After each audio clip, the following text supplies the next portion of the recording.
Est-ce que tu peux vraiment vivre du tarot aujourd'hui ou est-ce juste un beau rêve? Dans cette vidéo, je te dis tout. La vérité du terrain, sans filtre, sans te vendre du rêve. Parce que oui, c'est possible, mais pas pour les raisons que tu crois. Et reste jusqu'à la fin parce que je t'ai préparé un cadeau 100% gratuit, complètement offert. Bienvenue, je suis Kalissa, taromancienne depuis plus de 23 ans et formatrice à ma propre méthode de lecture des 22 arcanes majeures du tarot de Marseille. Et si tu me suis depuis un moment, tu sais que je ne suis pas là pour te raconter des histoires. Aujourd'hui, on attaque un sujet que beaucoup de personnes me posent en message privé. Est-ce qu'on peut vraiment gagner sa vie avec le tarot? Est-ce que c'est réservé à quelques élus qui ont un don? Ou est-ce que c'est sérieux aux yeux des gens? Je vais te répondre honnêtement. On va parler des compétences concrètes que ça demande, des erreurs qui bloquent la plupart des pratiquantes et de la posture professionnelle qui change tout. Que tu démarres ou que tu veuilles structurer ta pratique, cette vidéo est faite pour toi. Installe-toi confortablement, on a des choses sérieuses à se dire. On commence avec la première partie, le mythe du don. On l'a déjà vu ensemble dans des vidéos précédentes, donc je ne vais pas trop m'attarder là-dessus, mais c'est important de le rappeler en deux mots. Le don, ça n'existe pas comme on veut te le vendre. Tout le monde a une forme d'intuition qu'il peut décider de développer ou pas. Cela deviendra à un moment donné de la clairvoyance. Mais ici, on parle de capacité, toujours pas de don. Ce qui fait la différence entre quelqu'un qui lit les cartes pour ses amis le dimanche et quelqu'un qui vit du tarot, c'est pas un don tombé du ciel.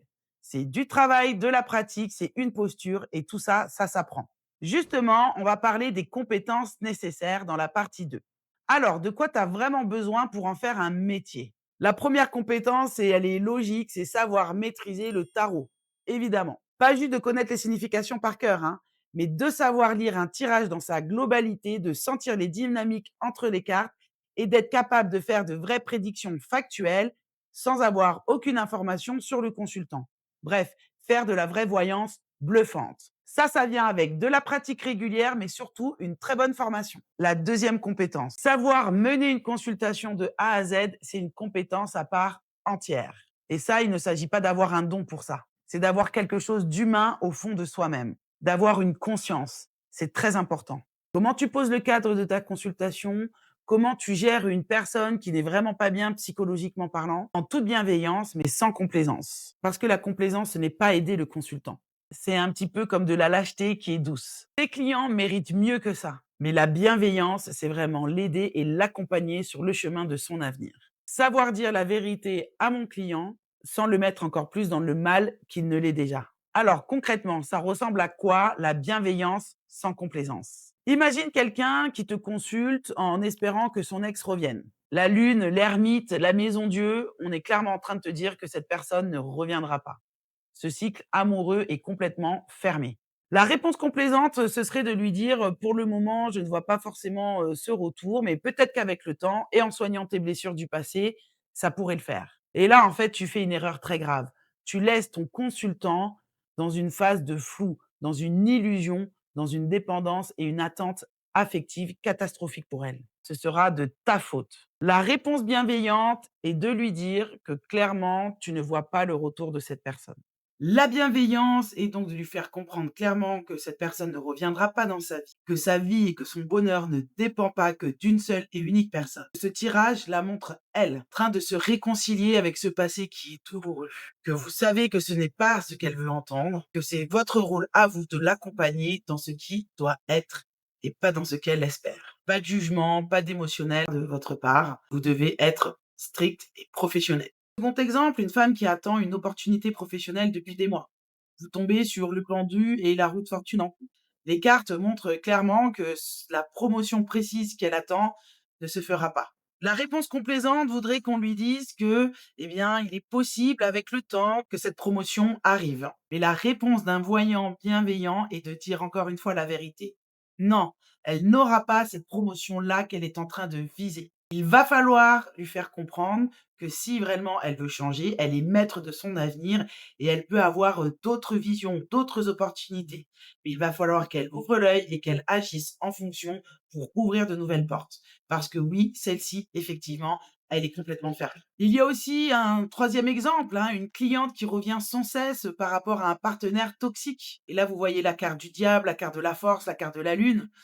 Diable, force parle carrément d'une relation très toxique, voire même violente, physique ou carrément verbalement. Elle peut aussi parler de tromperie. Alors par complaisance, peut-être qu'on minimisera les choses, on hésitera à parler de tromperie ou de ses violences. Pourtant, elle les vit et tout ce qu'elle veut savoir, c'est si ça va s'améliorer avec cette personne. Mais encore une fois, il va falloir être honnête et bienveillant. Lui expliquer ce que vous voyez, la douleur, la violence qu'elle vit actuellement. Dire que de ce que vous voyez, eh bien, ça ne s'arrangera pas non plus dans l'avenir.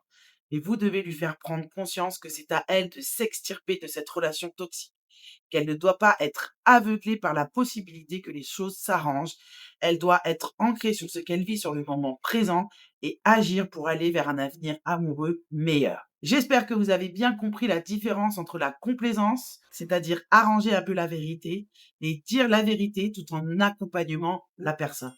C'est ça, être un professionnel bienveillant de la taromancie. Si tu n'es pas prêt à prendre ce chemin-là, si tu ne réfléchis pas à ça, je te le dis tout de suite, tu vas droit dans le mur. La troisième compétence, et là, on n'en parle pas assez, c'est savoir te vendre. Créer du contenu, avoir une présence en ligne, savoir expliquer ce que tu fais sans avoir honte. Le tarot a encore des préjugés autour de lui. Si toi, tu n'es pas à l'aise pour en parler clairement, les clients ne viendront pas à toi. Il y a aussi la gestion de l'activité. Facturation, tarif, agenda, déclaration de ton activité. Vivre du tarot, c'est aussi être un chef d'entreprise. Et ça, beaucoup de femmes ne s'y préparent pas. Alors oui, pour pouvoir vivre de la taromancie, il faut non seulement savoir faire de la vraie divination, avoir de la bienveillance professionnelle, mais aussi avoir plusieurs casquettes pour savoir te vendre et vivre de ton activité tout en gardant quand même ton éthique. On passe à la partie 3, les 3 erreurs qui empêchent de vivre du tarot. Maintenant, on va parler de ces erreurs et c'est celles que je vois tout le temps et qui bloquent les pratiquantes, même les plus talentueuses. L'erreur numéro 1, c'est d'attendre d'être prête. Tu attends d'avoir lu tous les livres, d'avoir fait toutes les formations possibles, mémorisé toutes les lames, et pendant ce temps, tu ne pratiques pas avec de vraies personnes. Et la vérité, tu ne seras jamais prête de cette façon. La confiance vient en pratiquant, pas avant. La légitimité vient de la méthode et de la pratique que tu emploies pour pratiquer tes tarots de Marseille. L'erreur numéro 2, te sous-évaluer. Proposer des consultations à 10 euros, voire même 5 euros sur TikTok. Faire des échanges sans fin, avoir honte de parler de ses tarifs. Si toi, tu ne crois pas en la valeur de ce que tu offres, tes clients non plus. Tu as peut-être déjà vu ces lives avec des voyances à 5 ou 10 euros, 3 cartes en 2 minutes, entre 2 publicités. Je veux que tu comprennes ce que produit ce genre de pratique. Quand tu proposes une consultation de tarot à 5 euros, tu ne dis pas juste je suis accessible. Tu dis ce travail ne vaut rien. Tu dis aussi que ton temps ne vaut rien. Et tu dis aussi que cette pratique ne mérite pas d'être prise au sérieux. Le problème, c'est que ça ne touche pas que toi. Ça touche tous les voyants professionnels. Ça entretient l'idée que l'art de la divination, c'est du divertissement bon marché, pas un métier sérieux. Je vais te dire ce qui se passe dans la tête de quelqu'un qui veut faire plus de volume à petit prix. Tu te retrouves enchaîné à des consultations bâclées, tu n'as plus le temps d'être vraiment présente, tu t'épuises pour des revenus dérisoires et au bout du compte, tu te fais mal. Tu fais du mal à toi, à tes clients et aussi à la crédibilité de ce métier. Une consultation de voyance sérieuse, ça prend du temps. Ça demande de la préparation, de la présence, de l'écoute. Ça a une valeur. Et ton rôle, c'est de l'assumer. Même si c'est inconfortable au début, que c'est tentant et que tu n'as pas encore de clientèle. Tu ne veux pas faire plus, moins cher et moins bien. Tu veux faire moins, mieux et être payé à ta juste valeur. C'est ça, être professionnel. L'erreur numéro 3, c'est de n'avoir aucun cadre. Pas de conditions générales, pas de limite sur les sujets, pas de politique d'annulation. Résultat, tes consultations débordent.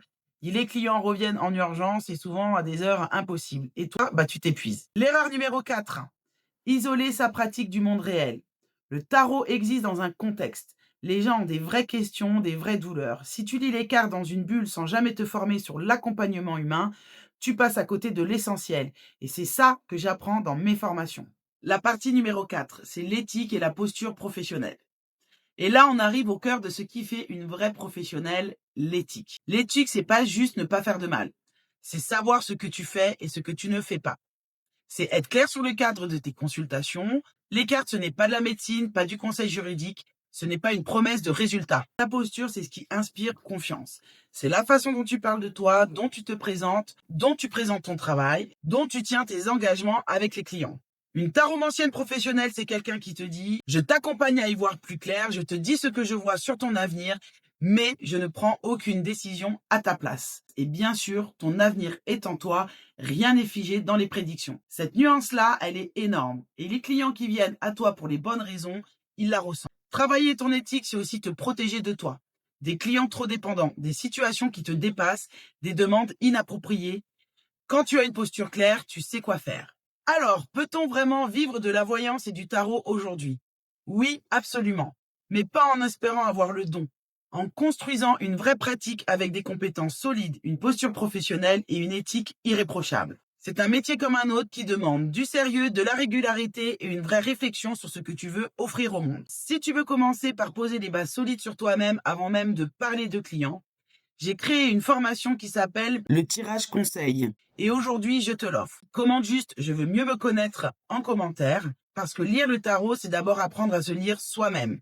Tu peux aussi cliquer sur le lien qui est dans la description. Merci infiniment d'avoir regardé la vidéo en entier et je te dis à très bientôt pour une prochaine vidéo. N'oublie pas, inscris-toi au programme gratuit. Le lien est dans la description de la vidéo. Je te dis à très bientôt pour une prochaine vidéo.